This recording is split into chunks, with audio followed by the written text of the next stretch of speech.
My family cut me off for 3 years. Then I found out they'd concealed my grandfather's death, fabricated his existence, and stolen his home. Now, everything belongs to me. I hadn't seen most of these people in 5 years, some even longer. A few, I was fairly certain, I'd never met. Someone handed me a plastic flute of champagne. A child zoomed past, clutching a paper plate like a steering wheel. Folding chairs, paper lanterns, and a Bluetooth speaker playing soft music set the scene. All the ingredients for a casual, joyful outdoor gathering, yet it felt strangely off. The first hour went smoothly enough. I stood by the appetizer table, feigning interest in grape skewers. My husband, Roger, was behind me, nursing a white wine. His face blank and unreadable, the look he gets when he's too polite to say he wants to leave. Mom was in her element, hugging guests, dabbing away tears, and reapplying lipstick. Dad was, by the grill, grumbling about the weather as if it had personally offended him. My sister Natalie was predictably nowhere near me. Her husband was cackling at something no one else found funny. This was Grandpa's house, but it no longer felt like him. He'd built it after his business took off, nothing flashy, but impressive. Enough that people often remarked on his success. A mom, dad, Natalie, and her husband live here. I guess there was plenty of room. We'd flown in from London the day before. For years, I'd asked when we could visit, but the answer was always vague. It's not a good time. He's not feeling well. Maybe next year. Then this spring, Mom called. If you really want to see him, come for his birthday. I seized the chance, assuming she was softening that this meant something. The party was in full swing when they wheeled Grandpa out. His hair was neatly combed, and he wore a sweater vest I barely recognized. Everyone applauded as if he'd just walked a red carpet. I stood there, frozen. He looked too good, almost unreal. His face was smooth, his eyes distant, as if he were listening to a silent melody. I waved. He didn't wave back. I told myself it was just his age. Mom leaned in and whispered, "He doesn't talk much anymore. It's hard for him." I nodded, pretending to understand. She raised her glass and began her toast, her voice trembling just enough to make it feel intimate. 90 years of wisdom, love, and generosity, she declared. He built our family. He gave us this life. A few guests sniffled. Like a woman behind me murmured, "Beautiful." Roger didn't clap. Noticed he was staring intently. "Hey," I whispered, nudging him. "What's wrong?" He didn't answer. Just kept studying Grandpa, the man in the chair, as if memorizing every line. "Roger," I repeated. That's when he leaned in. "Get your bag. We're leaving. Act normal." I actually laughed. "You're kidding?" He didn't smile. His eyes remained fixed. "Get your bag." "What are you talking about?" "Smile. Go inside. Pack now." I stared at him. "Roger, what is this? We just got here." He slowly turned his head, finally looking at me. "Something is very, very wrong." Wasn't how he said it. He was so calm, as if stating a fact like gravity. My hands grew cold. I looked back at Grandpa. He hadn't moved. His hands rested on the armrests like props. "Are you serious?" I asked. Roger didn't reply. He was already heading for the house. I followed him upstairs, fumbling with the zipper of my overnight bag. My heart pounded. My mouth was dry. I kept thinking, if he's wrong, this will be incredibly embarrassing. If he's right, ... We walked out the front door. No one stopped us. No one even looked up. Roger opened the passenger door for me like a gentleman in a spy movie. We both got in. He locked the doors, then gripped the steering wheel, and said, "That's not your grandfather." For years, I'd convinced myself I was imagining the disparity between my sister's life and mine. Maybe I was overly sensitive, overly dramatic. Perhaps I just liked feeling left out. I believed that until Natalie turned 18, and everyone in the house acted like she was embarking on a grand voyage. She stood at the front door with her duffel bag and a full tuition scholarship, and Mom cried as if someone had died. "You don't have to go," she kept saying. "We'll manage. Please, just stay a little longer." Meanwhile, 2 years earlier, when I turned 18, I received a suitcase and a nod. "Time to grow up," Dad had said. "You're an adult now. Go build your life. No hugs, no tears, no offers to help me pack. I genuinely don't want to sound bitter. I really don't. I moved out. I went to college. I moved on. But there's something about being ushered out the door like a polite guest while your sister is begged to stay. That kind of sticks with you. Strange thing is, I didn't even have a choice about college. I knew I needed to leave, not because anyone told me to, but because I needed a reason to escape. My parents contributed nothing. Even asked what I was studying. It was Grandpa who quietly helped. Every few months, he'd send me money enough for rent, groceries, and the occasional emotional breakdown. No fuss, no lectures, just a folded check and a letter in his shaky handwriting. I hope this helps. I'm proud of you. He didn't owe me that, but he did it anyway. I remember him from the very beginning. I knew Grandpa before I could form full sentences. He'd pick me up and tell me stories in a voice that seemed to hold all the world's secrets. He carved me wooden toys and taught me how to use a hand plane when I was still wearing Velcro sneakers. He smelled of cedar and peppermint tea. Back then, it felt like he was mine, and I was his favorite. Maybe I was.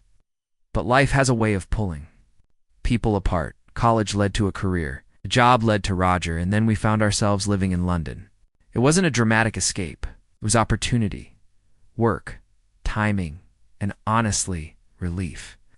Being far away made everything feel simpler. It was easier not to notice how rarely my parents called. It's easier to assume the silence was just about time zones. Easier not to feel that strange hollowness that usually came with any conversation with Natalie. We stayed in touch, no matter how superficial it seemed. Holiday emails and the occasional Zoom call. My last real conversation with Grandpa was on one of those video calls. He looked older, but still sharp. He asked about my work. I asked about his garden. He joked about squirrels stealing all his tomatoes. That was 3 years ago. After that, things grew quieter. I'd asked to speak with him, but Mom would say he was asleep, unwell, or too tired. Eventually, she stopped answering altogether. I told myself it was normal. People age and withdraw. Maybe it was hard for him to speak. Something about it never felt right, so I didn't push. I had a life, a career, a husband. I convinced myself it wasn't personal that I hadn't been cut out, but rather gently and gracefully left behind. And then came the birthday invitation, or, more accurately, permission. Mom had said on the phone, come for his 90th. Hesitate, I booked the flights that night. I assumed it meant something. I thought maybe this was the moment things would change, and I'd be welcomed back. Instead, I walked into a gathering where I knew no one, stood on unfamiliar ground, and realized this place had stopped being mine, if it ever was. Mom, Dad, Natalie, and her husband all live here now. They'd claimed the house as a natural extension of their closeness, their true family. I was just an outsider looking in. I kept telling myself it was all in my head, that I was projecting, being dramatic again. But then Roger leaned in and said, "Get your bag." And everything felt real. We sat in the car as if we'd just committed a crime, or perhaps escaped one. I couldn't tell the difference yet. Roger gripped the steering wheel, his knuckles white, as if expecting it to bite him. I was still frozen, halfway through buckling my seatbelt, as if nothing was real unless I clicked it all the way. What do you mean it's not him? He didn't look at me. I mean, it's not your grandfather. It's not who that is? What are you talking about? I'm serious, he said calmly, but without kindness. That man and I... Wheelchair, that's not him. I stared at him as if he'd said the cake was made of uranium. You think someone what? Put on a mask like some Scooby-Doo villain, not a mask? His ears are different? I blinked. His ears? Roger finally looked. At me? You don't get it. I remember faces. Every detail since I was a kid. I can sketch someone I saw once at a train station in 2009. I don't forget faces or ears. That's not your grandfather. My stomach instantly turned to water. I didn't want to laugh. It was the high-pitched unraveling, slipping dash off dash a dash cliff kind. I pressed my fingers to my face.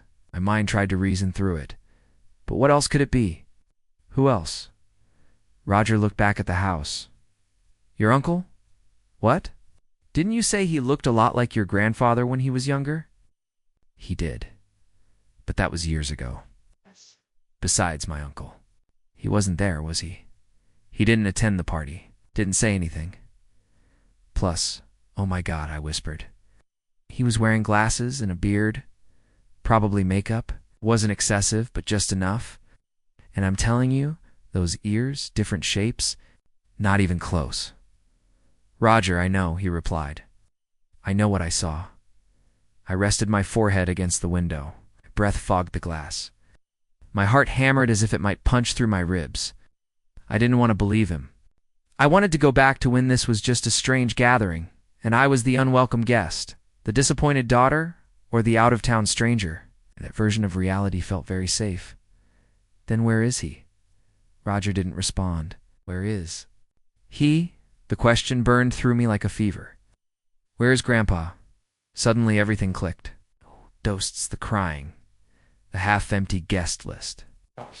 No one letting me get close to him. His constant silence. The way they shut me down. Every time I tried, I haven't talked to him in 3 years, I admitted aloud. Roger looked at me. What? I swallowed. 3 years. The last time was over Zoom. He looked tired, and Mom said he was too sick to talk. Every time I called, it was he's resting. Or he had a rough night. I thought I was just being dramatic, but I wasn't sure if I'd been shouting into a void the whole time. Okay, Roger said. I think you need to call someone. I stared at him. You mean the police? He nodded once. If we're wrong, we're not. I didn't move. I didn't breathe. I pictured Mom's expression when I left that tight little smile that didn't reach her eyes. Her head shaking slightly, as if I'd unexpectedly entered my own life. I'm going to ruin everything, I said. Sarah, Roger said softly, you're not the one who did that. I reached for my phone as if it weighed 1,000 pounds. My thumb hovered over the screen, and then I dialed. The police arrived sooner than I expected. 2 officers, in plain clothes, quiet.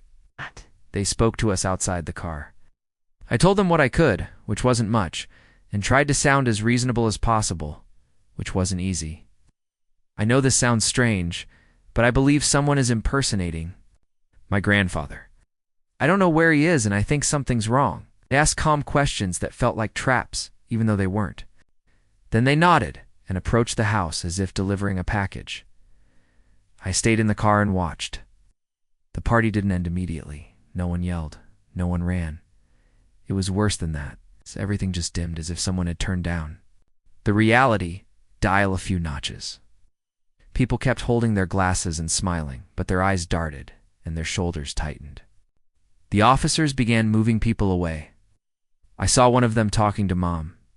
She looked like someone had told her the wine was spoiled. Then she grew defensive, waving her hands and shaking her head. Her lips moved quickly, but her hands didn't touch. Anyone? Not even Dad? He stood off to the side, staring at the hedge, as if it held answers. I watched them interact with the man in the wheelchair.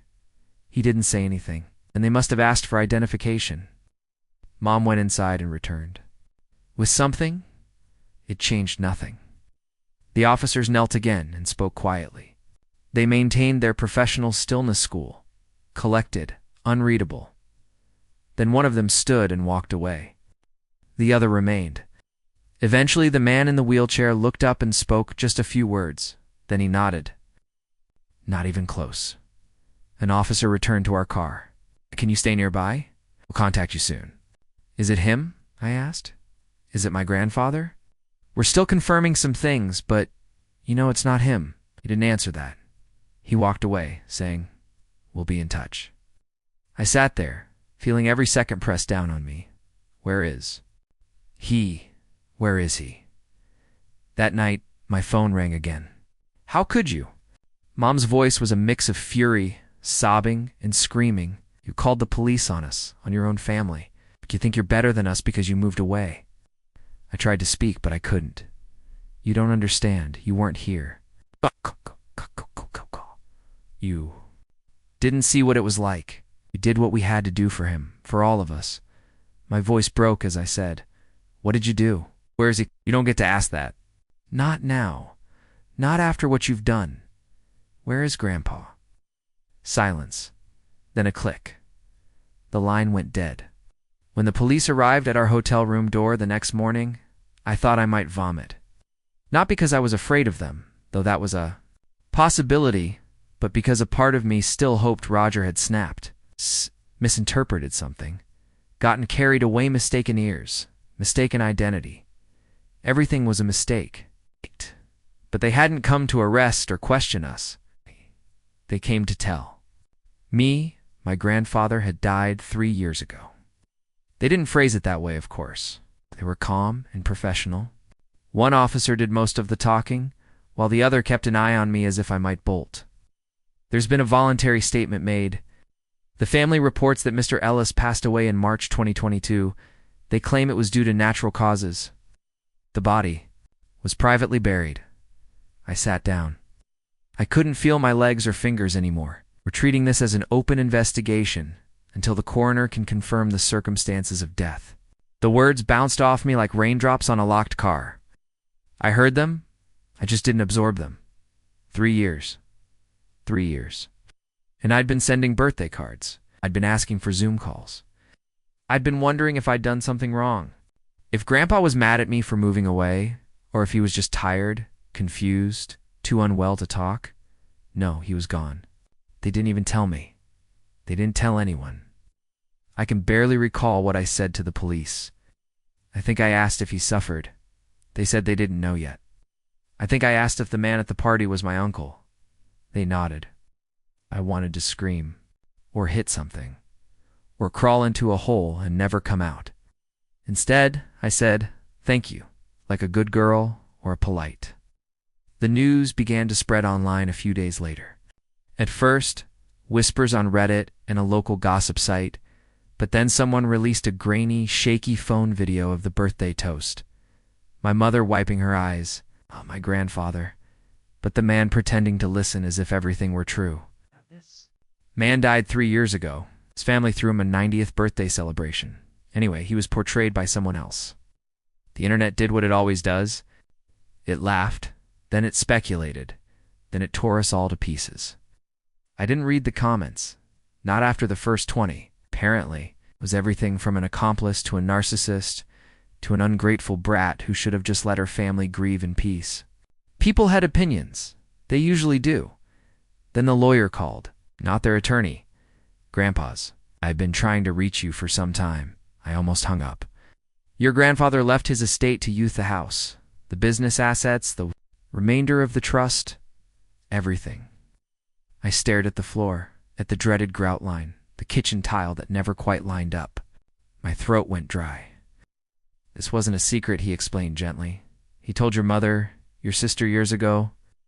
All of a sudden, everything clicked. The lies, the secrecy, the fake party, the man in the wheelchair. They hadn't just been hiding his death.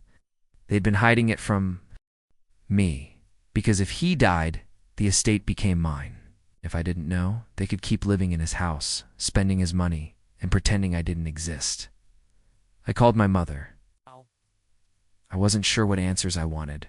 She picked up on the second. "Ring, how dare you?" Her voice trembled with indignation, not sadness, humiliation, or fury. "You called the police on your own family. You humiliated us. You have no idea what you've done." I tried to speak. She wouldn't let me. You weren't. "Here, you don't know what it was like. You left. You gave up on this family. And now you swoop in and act like some hero." "Where is he?" I interjected. Silence. "What happened to him? What did you do with his body?" "You don't get to ask that," she responded coldly. "You weren't there." "I asked every year," I explained. "You lied every time. We were protecting him, protecting you. He didn't want a big deal made of his death. He wanted peace." I laughed. Fractured, sour sound, like something shattering under strain. "You didn't protect him. You looted him." That's when she hung up. Weeks passed. The investigation moved slowly, then quickly. There were statements, interviews, subpoenas. Eventually, the coroner confirmed my family's claim. Natural causes. My grandfather died in his sleep. No trauma, no poisoning, no violence. Just a peaceful death for an elderly man. I cried for the first time since the police visit, finally able to mourn him without reservation. But there was still fraud, impersonation, and money. Charges were filed for failure to report a death, concealing information, illegally accessing funds, and identity falsification. They didn't get prison time. They received conditional probation, closely monitored and strictly enforced. Make the same mistake again, they'll face jail. My uncle, the performer, had his own charges, but he cooperated, which seemed to help. He received probation like the rest of them, and me. I have the house, the entire property, the assets. It wasn't insanely lavish or billionaire level. It was substantially enough to explain why they'd been pretending for so long. I didn't kick them out. The courts did. They left in silence.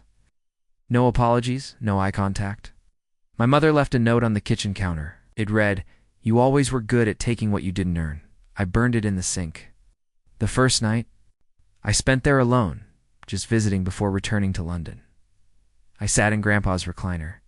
I opened a bottle of wine and put my feet on the table. The house was quiet and still smelled of wood polish.